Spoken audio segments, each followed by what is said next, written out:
Give me a break. Give me a should we break. go there? Is that where we need Are we to doing end up? this? Are we doing this? America, let's do this. Miami Grand Prix. It happened. It's been hyped. It's been the talk of the town for seemingly 17 years leading up to it. The moment it was announced that Miami was going to have a stop, I think a lot of us, myself, rolled my eyes and thought, yay, America, but also, oh no, America. And it's exactly what I thought it was going to be. A shit show of celebrities of all lettered tiers. A paddock that is used to seeing a certain amount of human being. It was like salmon rushing upstream. You couldn't even move. Like, it was a who's who and also a who the hell is that of just what is going on. And it was everything that, look, there were legitimate people there, right? There were stars there. There's that picture of Lewis Hamilton, Michael Jordan, Tom Brady. Who was the fourth? Who am I missing? Beckham. Oh, but I'm so sorry, Beckham. And Beckham. And it was like, okay, that's a cool ass picture. No matter what your feelings are of one or two or four of those people. Well, everybody loves Michael, but yeah, that was cool. But then there was like DJ Khaled walking around trying to get, it was just Paris effing Hilton. I had to look at my calendar. I mean, what the year is this that I have to see Paris Hilton? I just, shut up, Paige. Just having a show doesn't mean you're back. It was, and also, what the fuck was Danica Patrick doing there? You have been, I didn't see wasn't this. just what there. happened? She did an open. Okay, she did an open on the side, on the back of a coral convertible. You know, that classic stupid Miami scene where you're driving down A1A in a convertible and she's like, oh, F1, baby, it's back. A, never been to Miami, so it can't be back, just by definition, right? Two, you've been very vocal that that's not the kind of racing that you like. Three, I barely ever saw you finish a race as it was. I call you Danica, hit the wall, Patrick. I'm over it. Okay, that's it. That's it. It was just, but the list of, I'm looking at the list of celebrities that we know of that were there. It was, sometimes you have to take off your American glasses and you kind of have to put on your global glasses. And it was just over the top ridiculousness. Like, I know that we worship celebrities here. I'm just as guilty as anybody else. I watch so much garbage TV and read so much garbage news, but it was just like to watch it through the eyes of what other people think of us. I was like, I hate it. I hated it. I just really did. It made me feel poopy. Can I? Yes. Can I make Absolutely. an argument I against want to hear it. Okay. Without those throngs of people, celebrities of various statures, we wouldn't have gotten the absolute gift that is Martin Brundle. He's a hero. Going through the crowd to find anyone that he knows. He didn't know. And I've seen him in action before. And now I think probably a lot of people have, because if you didn't know him yesterday or you didn't know him, you know him now. And so that sort of led people down this YouTube. And like, he did it most recently with Megan Thee Stallion. Like, he didn't know. And I'm trying to find him out here because he actually tweeted last night after all of this. What did he say? He had a tweet. Now, before I get into it, Martin Brundle is a British reporter.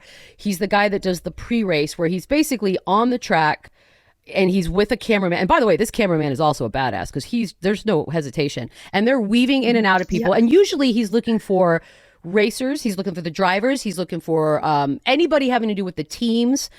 And he just shoves a microphone in the face. There's no PR. There's no setting it up ahead of time. It is just microphone and camera in your face. And they really comply. And then the occasional celebrity, because there's usually a handful of celebrities at any one of these races. This particular one, as I mentioned, was you couldn't even get through the human traffic. It was just like shoulder to shoulder to shoulder to shoulder. And so he's standing there. Oh, I gotta find somebody. Whatever. And there's a man that's just standing taller than everyone else. So he sees him, of course, and he walks over there and he's like, Patrick. He thinks it's Patrick Mahomes. Now, do I think he thought it was Patrick Mahomes? I actually don't. I think whoever's in his ear told him it was Patrick Mahomes, and he didn't know at all. He wouldn't have known anyways. Gets through the interview, and it happens to be Paolo Banchero, who's going to be in the NBA draft. I don't even know that Paolo knew that he called him Patrick. But at some point, somebody says, that's not Patrick Mahomes, to which Martin Brundle responds something along the lines of, I don't care. It is amazing television. It's what he does. And he tweeted last night, this is 14 hours ago, there's a reason why I've never watched back an F1 grid walk in a quarter of a century of doing them. You have no idea how much I dislike doing them.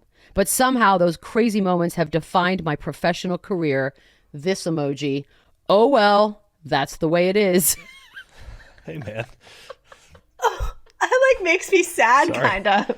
Sorry about your life, bro. He's there to be he's a racing guy. Like, that's what he wants to talk about. Goodness. And he's saying, I'm having an interview. I don't even know who it. But the other part of that video is Dwayne Wade is like walking by him, I think 3 times when he's trying to find it. It's just, it was too much. And then the fact that like the race ended and they had to have a police escort from the end of the race to the podiums where like, we couldn't just do this like every other place, just like normally, just, hey, we walk over to the podiums, we get the song, we champagne ourselves, and everyone moves on with the day. It had to be so over the top, and Miami to me is just humid LA. So it was like, oh God, this is everything that I hate about everything.